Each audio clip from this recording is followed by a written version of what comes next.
Bonjour chers frères et sœurs, nous sommes au troisième dimanche du temps ordinaire, le dimanche de la parole, et quelle joie de vous retrouver. Bon dimanche à tous.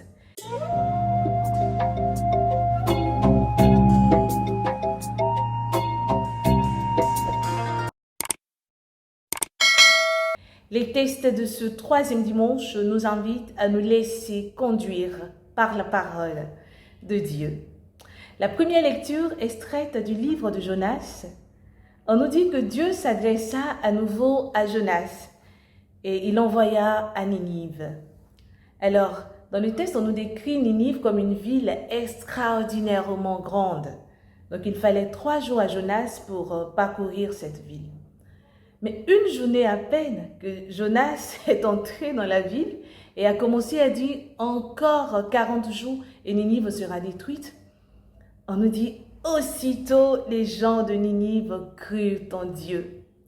On me dira peut-être, c'est l'annonce de cette parole en disant encore 40 jours qui a sûrement fait peur, mais je ne pense pas. L'adverbe aussitôt ici qui traduit en même temps, donc ils n'ont pas attendu, ils ne se sont pas posé des questions, ils ont pris la parole. En réalité, les habitants de Ninive ont entendu la parole et ont adhéré à la parole. Et l'adhésion à cette parole a produit quoi? La conversion. Et cette conversion qui s'est traduite ici par cet acte de foi qu'ils ont posé, ils ont proclamé des jeûnes. Et ils ont fait quoi? Ils ont changé de vêtements. Ils se sont détournés de leur comportement mauvais, de leur conduite mauvaise, pour s'attacher, pour s'ajuster à la parole de Dieu. Et c'est cela la conversion. Vivre conformément à la parole qui nous est annoncée. Et Dieu a renoncé au châtiment qu'il avait prévu pour cette ville, en voyant leur conduite, en voyant ces personnes quitter leurs conditions de pécheurs. Frères et sœurs, de vous à moi, nous avons entendu la parole. Nous sommes à l'église il y a longtemps et nous entendons toujours la parole qui nous appelle à quitter nos mauvaises voies, à abandonner nos mauvaises conduites. Mais est-ce que comme le peuple de Ninive, nous arrivons à accueillir cette parole et à nous lever aussitôt et à changer de comportement? Je ne crois pas. Nous sommes baptisés, confirmés. Nous avons tout ce que l'Église, toutes les démarches que l'Église nous demande de faire. Nous sommes dans des communautés de prière, dans des groupes et associations que l'Église nous donne. Mais nous avons encore la haine dans nos cœurs. Nous avons encore l'habit d'orgueil. Nous avons encore la méchanceté. Nous avons l'alcool, on se dit que ce n'est pas grave. Nous avons le sexe de façon désordonnée. Nous avons toutes ces choses que vous connaissez. Et pourtant, la parole nous emmène à une conversion, nous invite à une conversion, à une transformation. Laissez-moi vous dire que lorsque nous accueillons la parole, une transformation véritable s'opère dans notre vie. Mais comment est-ce que nous accueillons? Nous accueillons sûrement avec un cœur fermé. Nous accueillons sûrement avec une possession excessive. Nous accueillons sûrement avec des oreilles parfois fermées. Nous accueillons la parole tout simplement dans un état de désordre. Nous ne sommes pas disposés à nous laisser transformer. Nous laissons trop de choses nous empêcher d'eux. Et nous voyons que dans la première lecture, c'est Jonas qui vient annoncer.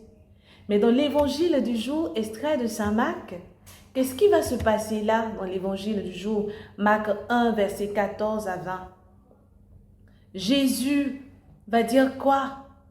Convertissez-vous et croyez à l'évangile. C'est ce que Jésus va annoncer. Et à la suite, il va appeler Simon et son frère André, Jacques et son frère Jean. Mais regarde la posture dans laquelle il appelle ces personnes. On nous dit que ce sont des pêcheurs. Donc ils étaient dans leur bac, en train de réparer leur filet ou en train de pêcher. Mais aussitôt, on a l'adverbe qui revient encore. Et là, c'est la parole faite chair qui appelle. Ces personnes rencontrent la parole. Frères et sœurs, lorsque notre humanité rencontre la divinité du Christ, il y a un changement. Je ne peux pas prétendre rencontrer Dieu et être toujours dans la calomnie.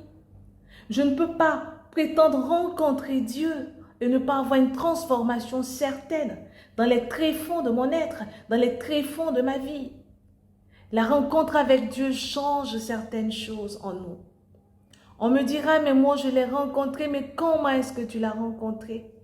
Est-ce que tu t'es disposé à le suivre? Est-ce que tu as fait de l'aussitôt ton partage? Est-ce que tu as décidé de tout abandonner?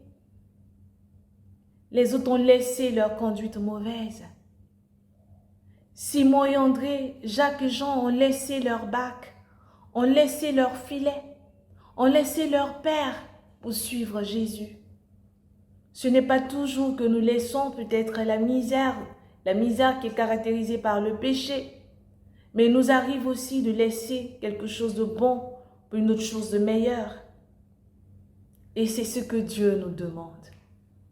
Alors dans notre vie, qu'est-ce qui nous empêche d'adhérer pleinement à cette parole qui transforme?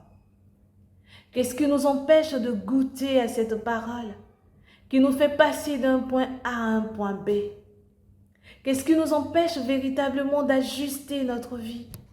Qu'est-ce qui nous empêche d'être des êtres convertis et des êtres dédiés, abandonnés totalement à la cause de Dieu? Qu'est-ce qui nous empêche de nous laisser transformer par la parole? Le monde extérieur, la peur, nos limites peut-être, ou que sais-je encore? En réalité, frères et sœurs, de ce que nous avons entendu, rien ne doit nous empêcher d'aller en profondeur. Lorsque nous rencontrons, je ne dis pas de le croiser, on peut le croiser sans faire attention, mais je demande une rencontre véritable avec Jésus. Une rencontre qui m'emmène à parler avec lui, à le toucher. Alors la parole n'est plus pour moi une illusion, mais ça devient quelque chose de tangible, de palpable, que je peux toucher, avoir avec moi, discuter avec.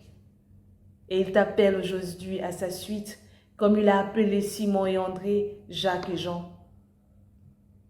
Et il enverra toujours des personnes vers toi, comme Jonas, pour les habitants de Ninive, pour te tirer de là où tu es, pour te faire sortir de ce bas-fond, de cette tristesse, pour te faire sortir de cette mauvaise voie. Est-ce que tu te laisseras conduire, tu te laisseras guider par Dieu? Telle est ma question ce dimanche pour toi. Alors frères et sœurs, toi et moi, nous allons faire quelque chose. On va demander à Dieu, vous et moi, nous allons demander à Dieu, Seigneur, donne-nous la grâce de la conversion, la grâce de ne pas t'ignorer, parce que ignorer la parole, c'est ignorer Dieu. La grâce de ne pas t'ignorer, mais la grâce de nous laisser conduire par toi. La grâce de nous laisser façonner, transformer par toi. La grâce de mettre notre foi en action. Et nous voulons tout simplement que tu nous donnes la force d'y arriver. Vous le savez, frères et sœurs, moi je vous aime, mais Dieu encore plus. Bon dimanche de la parole. Que la parole soit vraiment sur nos lèvres pour transformer des vies. Que Dieu nous aide à y arriver. Au revoir et bon dimanche.